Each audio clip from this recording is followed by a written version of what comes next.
to. Evil crime story time. Cops discover killer's hostage tied up in basement. Who gave them the tip? That's what I want to know. Let's just watch. Let's find out. Profusely in the road. Oh my God. One of them is missing a hand. Identify yourself. Come on with your hands up. The guy that is wanted. Yeah. He's in the car with standing me as your captain. He's tied up downstairs, bro. He's tied up. He says, don't turn around, I'll blow your head off. People get so mean. He's a woodworker that cut his hand off. After unleashing a brutal and deadly samurai sword attack on two random... What the fuck is going on with the samurais? Victims, a university student becomes the focus of a massive multi-state manhunt. But as investigators soon discover, his rampage of terror is far from over. Okay, where is he? Is he in here? I can't unsee what he saw. I know. The following report is based on official police records, and most of the footage has never been seen before until now. On the morning of May 22nd, 2020. It's COVID. You out here cutting people's hands out during peak COVID? A series of gruesome and frantic Was enough 911 not going calls on? begin coming in from residents of Myrtle Road in Willington, Connecticut. Get inside the house.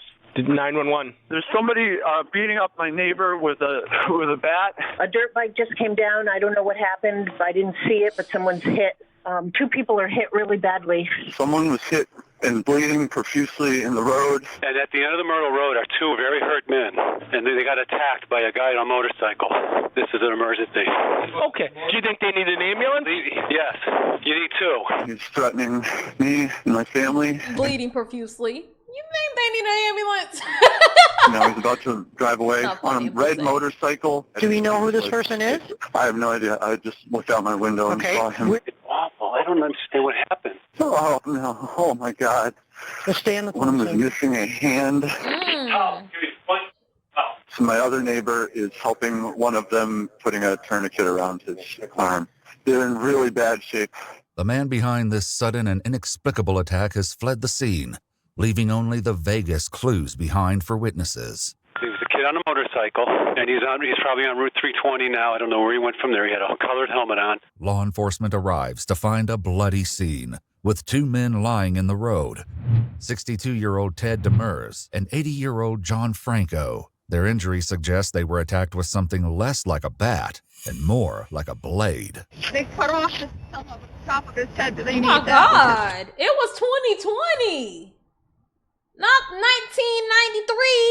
1993. Under. No, it's fine. He's What got is his body through cam? and through, and both of his arms are amputated. It's like a nightmare. Yeah. Oh my God. Where's the kid? What that? Who the hell is this kid? The woman is Cindy Demers, the wife of one of the victims. Oh. According to neighbors, the incident began when an unidentified young man asked her husband for some help with his motorcycle. Ted drove him on his ATV to the woodline, where his motorcycle had been left. The neighbors were next aware of Ted running back toward his house, screaming and being pursued by the mysterious stranger, who was wielding a long metal weapon. Clearly weaponry. We do not know what at the moment. Just trying to sell somebody out. State troopers locate a sword with red stains in the woods at the end of the road. Meanwhile, Cindy remains distraught over this apparently random attack. You're taking good care of him, okay? He doesn't look good. People get so mean. How could you do that to Girl, a I don't person? know, girl. He's a woodworker that cut his hand off.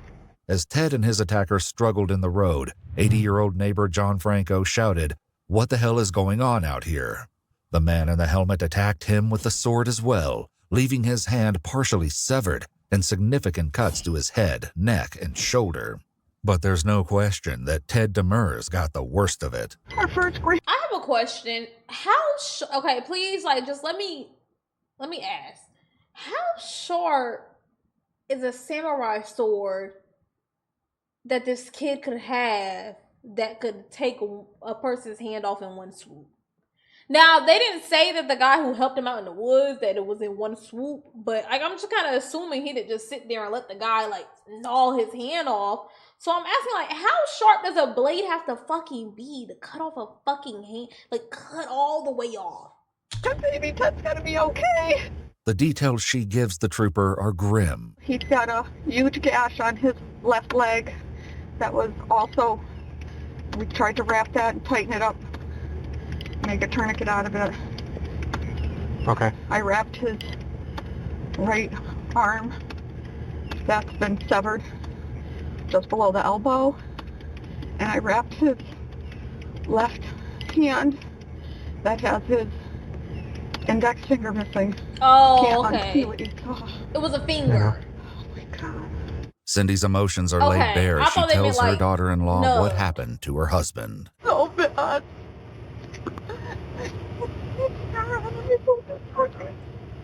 He's gonna be okay. He's gonna be okay. He's gonna be okay. He's gonna heart.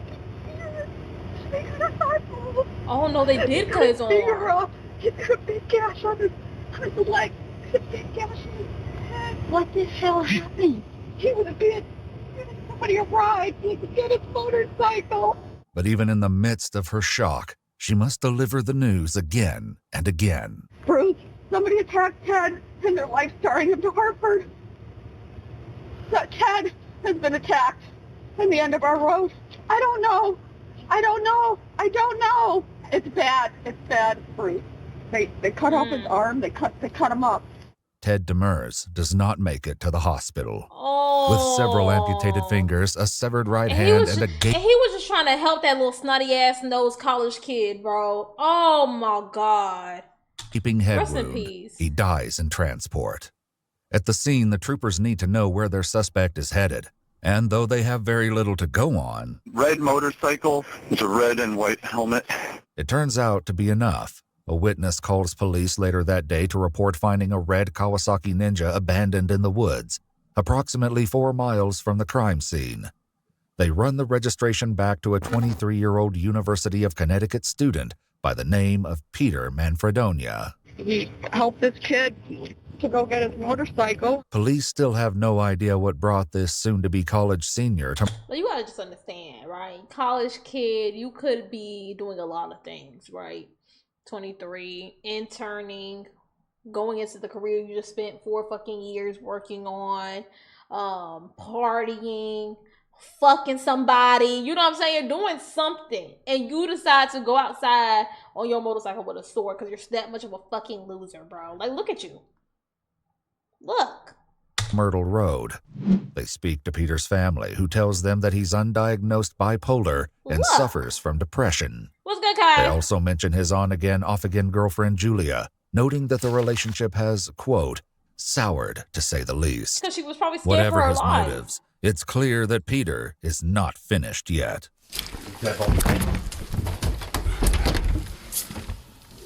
Wait. Look at that thing. Maybe we could break this knob. Are they at his Just go in. house or the dorm? Can you reach in? 2 days after the grisly attack on Myrtle Road, police find an abandoned white pickup truck near a state park entrance. They trace the truck back to an address in Wellington, and when they get there, it's immediately clear that something has happened.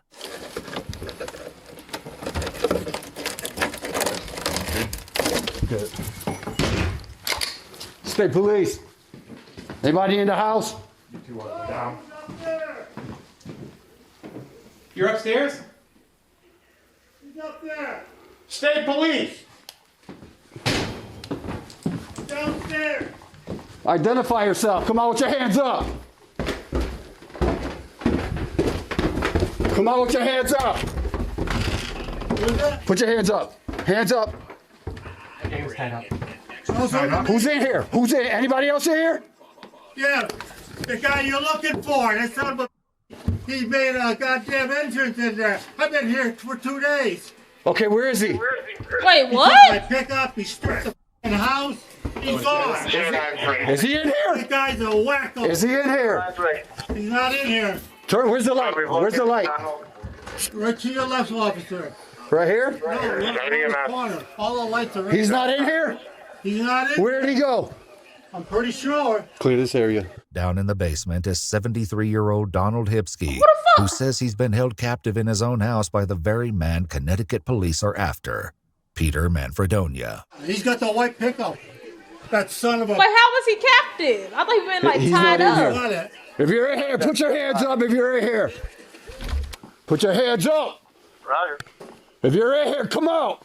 I don't know where he's going, but he's dangerous. Donald's warning will prove to be only too true. House is clear.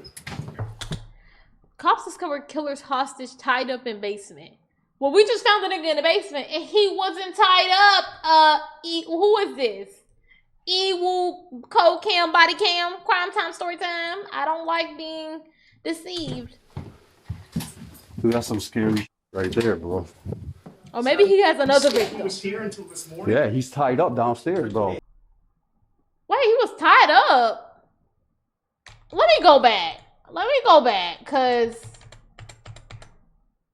Not in here? He's not in. Where'd he go?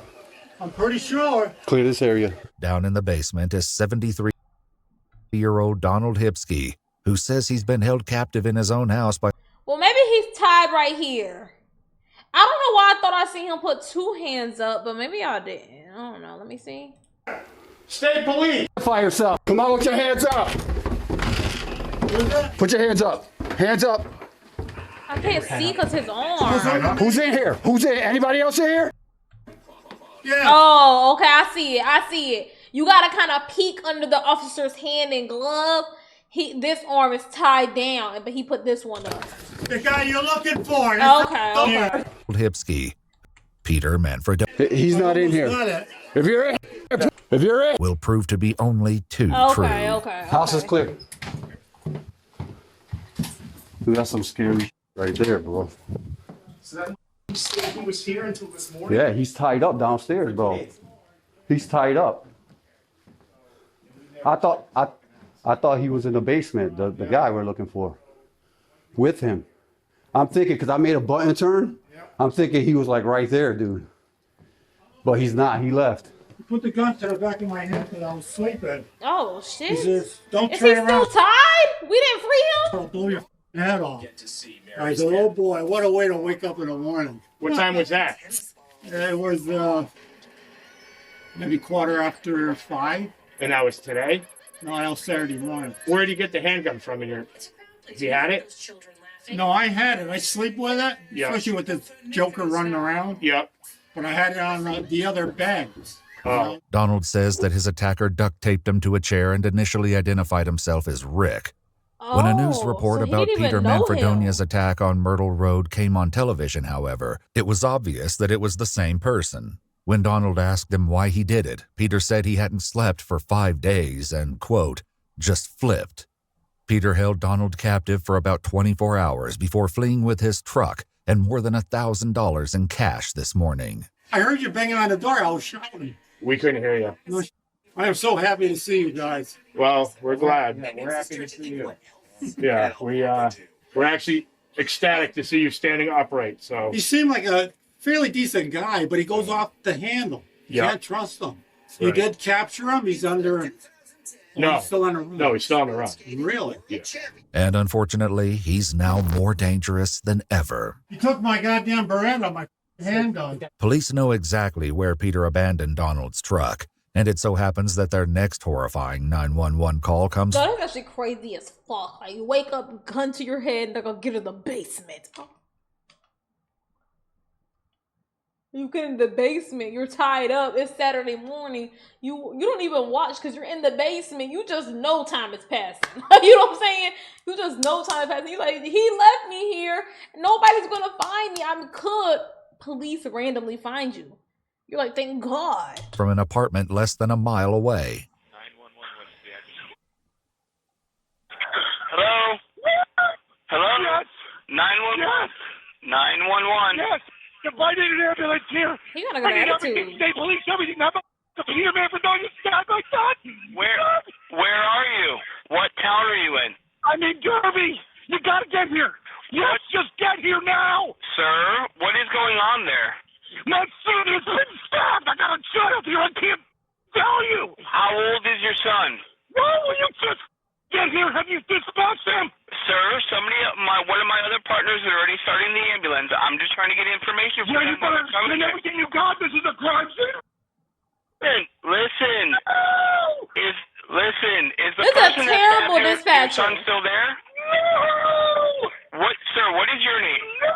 I mean, he's just trying to get information, but The man says his son is 23-year-old Nick Isley, a longtime friend of Peter's. But beyond basic names and facts, he has nothing good to report. Is he awake? No, he's stepping hard. He's blood everywhere. Listen, I understand that, okay? We're going to try. I got to get off the bar. Officer should be on scene. When police arrive, they find Nick's body.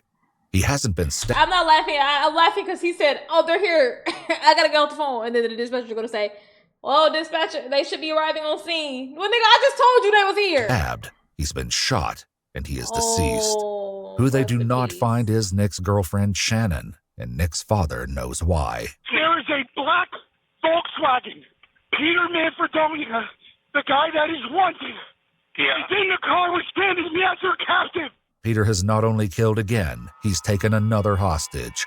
Oh my Shannon's fate God. remains unknown until 2:30 that afternoon when dispatchers get a 911 call from Knowlton Township, New Jersey, more than 100 miles away. Kyle is now on the line. Female party Shannon said she was kidnapped from Connecticut, and the guy that kidnapped her just left the truck stop in an Uber. The caller, Kyle, says he's an Instacart gig worker who was waiting for orders at the truck stop when a black Volkswagen Jetta pulled up beside him. A young woman named Shannon was at the wheel, but it was the man in the back seat who wanted his attention. The gentleman pulled into the truck stop and said he needed an Uber and offered me money to call him an Uber, said he needed to get to work. So I called him an Uber. He just got into the Uber, but he's armed. And I want to make What sure. kind of weapon does he have? He has a little pistol. He fired 3 rounds into my boyfriend this morning. His name is Peter Manfredonia. He's wanted in Connecticut for... Spell his last name for me. M-A-N as in Nancy, F-R-E-D as in dog, O-N-I-A. Trust me, just Google him and you will know exactly who it is. It's fine. What's the first name again? Peter. Peter. Okay. Do you know his date of birth or no? And I learned that from the Connecticut State Police Post. Okay. And how do you know him? He showed up at my house this morning and shot my boyfriend. Okay, but how do you know? We were friends since elementary school. They went to Newtown together in Connecticut. We're from Connecticut. He put a gun to my head and made me drive him here. Shannon says that when she woke up that morning, she could hear Nick and Peter arguing in the living room. Nick told her to call 911, but Peter grabbed her phone away. A few seconds later, shots rang out. Peter then told her to get her keys before filling a duffel bag with around $2,000 worth of Nick's cash. "I don't want to kill you," he told her, and forced her to drive him to the interstate and beyond. No one knows that your boyfriend's been shot, right? I really hope my downstairs neighbor reacted to 3 gunshots, but if he didn't, then no. Oh my God, this isn't happening. This isn't happening. And then they all the way in New Jersey now. So now we this is different departments. This is happening. Kyle gets back on the phone, concerned that he may have put an innocent Uber driver in mortal danger. Yeah, I'm really scared that he's going to do something bad to the guy, but I didn't know what. I couldn't call the cops right there because I figured he had a gun on him or something. Kyle, who's able to follow Peter's Uber trip on his phone, gets an unsettling alert. Miss? Hold on 1 second. Miss? Yeah. The Uber trip just ended, which it shouldn't have ended already, so I'm really concerned. He what? About that. What did he do? The Uber trip, it ended. The trip ended. So I'm Where did it end? I don't know. It just says, "Thank you for riding." I'm scared that he did something to the guy. As it turns out, the driver is fine. Peter is seen on surveillance at a Walmart in nearby East Stroudsburg, getting out of the car and making his way behind the store on foot. Determined to get any information they can about this murderous suspect, the police bring Kyle in for an interview about what happened at the truck stop, starting with how Shannon managed to get away from Peter in the first place. Did she ever say to you why she thought she wasn't killed or anything like that? I can't believe you didn't kill me or anything. She said that I just finally told him, or she might have said it to me, I told him, like, I can't keep driving anymore, like, I can't do this, like, you just need to call an Uber, I can't take the pressure anymore, like, I don't want to keep driving. Shannon tells investigators that Peter entered a number of different destinations in her GPS at various times, including the Jersey Shore, Delaware, and Nashville. She tried to drive erratically to attract police attention, but it was to no avail. When he agreed to finally let her go and pull into the truck stop, he had her park away from women and children in case he had to use his weapon. He doesn't want to. And then the Uber came up, and the guy, handed me when he handed me $100 bill, the Uber ride was like $60. So I'll give you 100. The first thing I noticed, the money had blood on it, and within the time we were waiting for the Uber, I noticed he also had blood on his hands. For the next 3 days, Peter remains free and on the run. But with the help of witness tips and surveillance videos, they track his last known whereabouts to a Pilot gas station in Hagerstown, Maryland. It's there that on May 27th, 5 days after the brutal attack on Myrtle Road, police lay eyes on Peter Manfredonia for the first time and take him into custody without incident. I want to see the taking. Food? Yes. Yeah, what kind?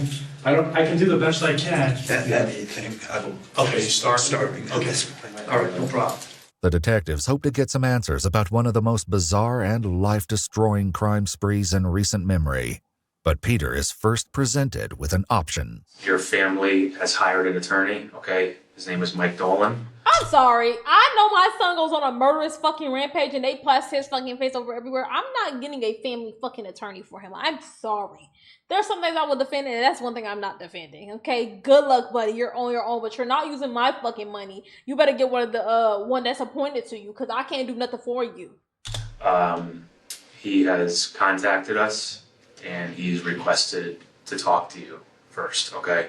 But it's up to you whether or not you want to talk to him. So, would you like to have a phone call with him? Yes, sir. Peter consults with his lawyer, but still agrees to sit down with the detectives, explaining that he's been living a rough life for the last few days. Walked into a life that you blisters created. On my feet wouldn't let me walk anymore. You still have them? The blisters? Yeah. When you couldn't walk anymore, what happened? I decided to camp out for the night. I made a fire. Really didn't get much sleep. Okay. Haven't gotten much sleep in the past couple. Oh, say Peter's the sob wilderness story. trek isn't precisely what investigators are interested in, but for now, it's good to keep him talking. Did you ever take an Uber? Or some type of share? Okay, or a share ride service? All right. How'd you get into an Uber? I got a new cell phone. Once the phone's activated, can you tell me what you did on the phone? Social media? Only downloaded the Uber app and Okay. Did you have took pictures of my feet. Because you have blisters? Yeah. Throughout the interview, Peter is slow to answer. Wait, how did he and when get- it what comes to card did- questions well, he that get probably a has little the too card close to himself. something incriminating, he doesn't have much to say. Do you remember that at all? Remember that? Yeah. That. Myrtle Road in Willington.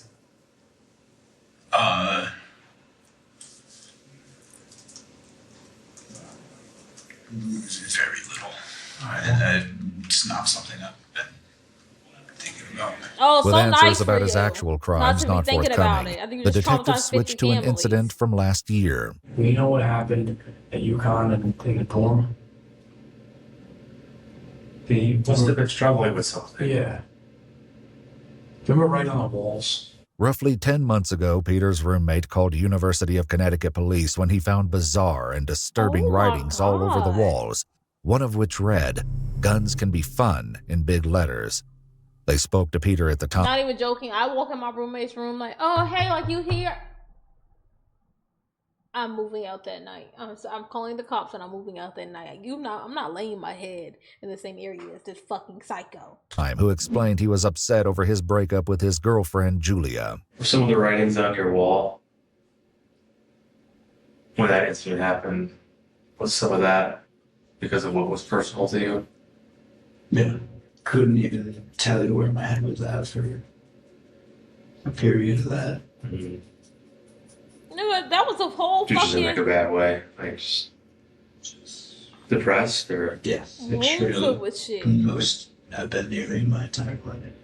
I mean, I couldn't help but notice, you made a reference to Adam Lanza, which I know it's a personal topic for all of us. We all have some connection to what happened. But you grew up in Sandy Hook, okay? You went to Newtown High. I can imagine there's a personal connection there. Like, was that something that bothered you? Yes. It was? Peter grew up down the street from the Lanza family when Adam Lanza murdered 27 people, including 20 first graders in 2012. Peter was in the 10th grade. On the walls of his off-campus apartment last year, he wrote, "We saw what happened when Adam snapped. We saw what happened when Thanos snapped. Now they see what happens when I snap." I was in a manic state, kind of anything. I couldn't even remember half the things that were on it. Would you compare that manic state that you were feeling then to maybe what you've been feeling the past few days? Is there any similarities there? Yes, I would say there's definitely similarities. Peter says that period of darkness led to an era of renewal as he began training for triathlons and raising money for charities. I've always been a big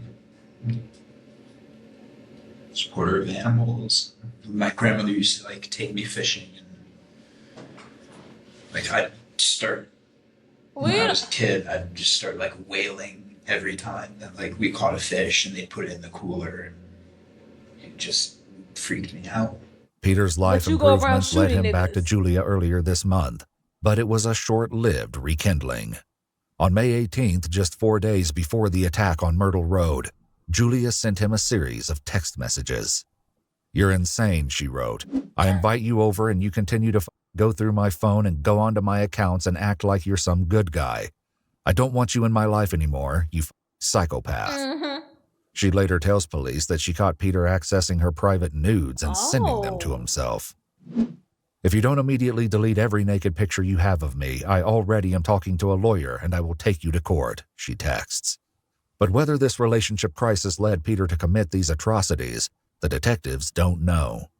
When they get too close to Peter's crimes, he goes quiet. Do you want to tell us what happened in Wellington? Not without the lawyer. Do you remember going to Derby? Do you remember where you guys went? That's so crazy. Did you ever I can't have a gun in believe your possession? his family provided him a lawyer. A lawyer for that.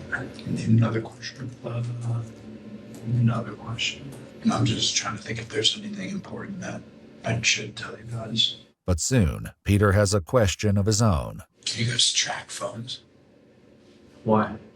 Just out of curiosity. Why would you ask me a question like that? Seems like an odd question to ask. Just curious. I'm curious about a couple things too. What do you think I'm curious about? How about this? I need another question.